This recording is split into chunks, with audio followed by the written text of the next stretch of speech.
Banten. Sebelum itu kami akan memperkenalkan diri. Nama saya Fania Raini. Nama saya Indonesia. Nama saya Irene Ningrum. Nama saya Roman Rojazera. Nama saya Giri Ferdina. Nama saya Guntur Sabrina semua. Oke, kami akan memulai presentasi kami. Asal-usul Kerajaan Banten pada abad ke-5. Daerah ini merupakan pusat perdagangan rempah-rempah dan komoditas lainnya, serta merupakan bagian dari jaringan perdagangan yang melibatkan berbagai kerajaan di seluruh Nusantara. Kerajaan Banten secara resmi didirikan pada awal abad ke-16 oleh seorang pangeran dari Kerajaan Pajajaran yang bernama Maulana Hasanuddin. Akibat serangan Portugis yang menghancurkan kerajaan Pajajaran membuat Maulana Hasanuddin mendirikan Kerajaan Banten dan memilih Surosowan sebagai ibu kotanya. Dia kemudian menggantinya dengan nama menjadi Sultan Maulana Yusuf. 2. Pendiri. Banten merupakan kota yang berada di bawah kekuasaan Kerajaan Sunda sebelum periode masuknya ajaran Islam. Hingga pada tahun 1525 hingga 1526 Masehi, Sunan Gunung Jati berhasil merebut Banten dengan dibantu oleh pasukan Demak dan Cirebon. Setelah itu, Sunan Gunung Jati mendirikan Kesultanan Banten yang merupakan kadipaten di bawah Kesultanan Cirebon. Tetapi Sunan Gunung Jati tidak pernah menjadi raja. Beliau memilih sang putra yang bernama Sultan Maulana Hasanuddin untuk menjadi raja pertama Kesultanan Banten di tahun 1552 Masehi. Sultan Maulana Hasanuddin kemudian memperluas wilayah kekuasaan sampai ke Palembang dan Lampung. 3. Tahun berdirinya Kerajaan Banten. Pemerintahan Kesultanan Kerajaan Banten yang berkuasa selama 290 tahun dimulai sejak Sultan Maulana Hasanuddin, yaitu tahun 1526 Masehi sampai tahun 1816 Masehi, dan saat berdirinya Kerajaan Surosowan sebagai pusat pemerintahan yang ditandai dengan penobatan Pangeran Sabakingking dengan Pangeran Hasanuddin pada tanggal 1 Muharram 933 Hijriah atau 8 Oktober 1526 Masehi.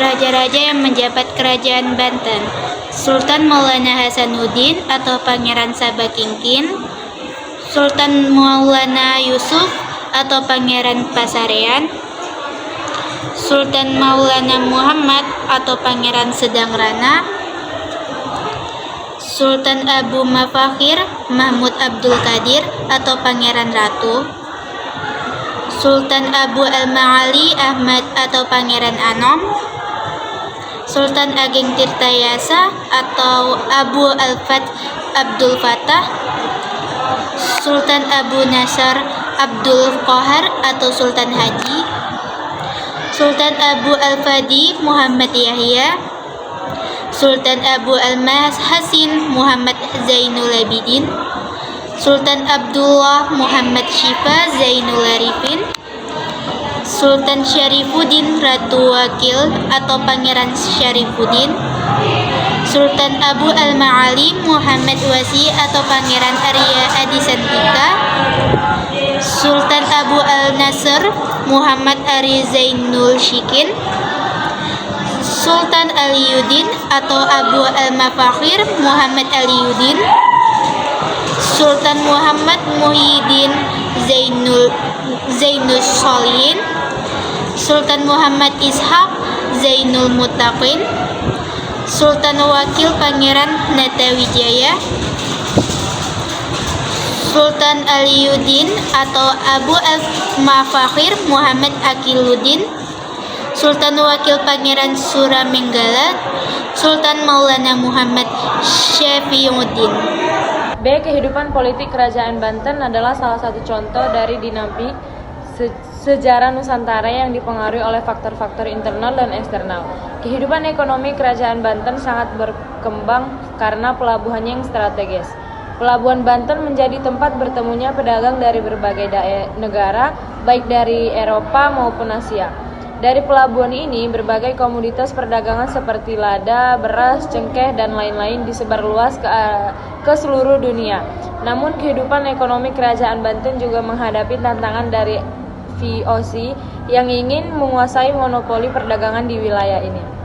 C. Masa kejayaan Kerajaan Banten. Kerajaan Banten mencapai puncak kejayaan pada masa pemerintahan Sultan Agung Tirtayasa pada tahun 1651 sampai 1683 Masehi. Sultan Agung Tirtayasa mengembangkan Kerajaan Banten hampir mencapai separuh Jawa Barat, Selat Sunda hingga Lampung. Pelabuhan Banten sangat diminati oleh para saudagar pada masa itu. Hal tersebut lantaran Kesultanan Kerajaan Banten tidak menerapkan monopoli sehingga perdagangan dapat berlangsung secara terbuka. Banten juga menjadi daerah inklusif untuk semua golongan. Pemerintahan dilakukan dengan sistem Islam, tetapi kebebasan agama sangat terjamin di Banten. Salah satu buktinya berupa membangunkan kelenteng di Pelabuhan Banten pada tahun 1673 sebagai simbol kebebasan beragama. Cornelis de Houtman pada tahun 1596 menggambarkan kemajuan Banten sebagai Amsterdam Van Java atau Amsterdamnya Pulau Jawa. Peruntuhan Kesultanan Banten. Salah satu penyebab peruntuhan Kesultanan Banten pada abad ke-18 ini hampir sama seperti kebanyakan kerajaan Nusantara kala itu, yakni akibat kemunculan kolonial Belanda. Selain itu, dalam Banten sendiri terdapat perpecahan internal dan perselisihan yang mengakibatkan terbaginya kesultanan menjadi dua bagian, yaitu Kesultanan Banten Lama dan Kesultanan Banten Bira. Hingga pada akhirnya Belanda berhasil menaklukkan Kesultanan Banten setelah mengalami beberapa pertempuran dan konflik bersama pasukan pemberontak. Sultan Muhammad Yasudin selaku pengusaha Kesultanan Banten saat itu menyerah kepada Belanda pada tanggal 18 November 1832 yang menandai keruntuhan Kerajaan Banten. Peninggalan Kesultanan Banten. Peninggalan Kesultanan Banten mencakup sejumlah aspek budaya, sejarah, dan arsitektur yang masih dapat ditemukan hingga saat ini di wilayah tersebut. Di antaranya sebagai berikut. Banten Spelwijak.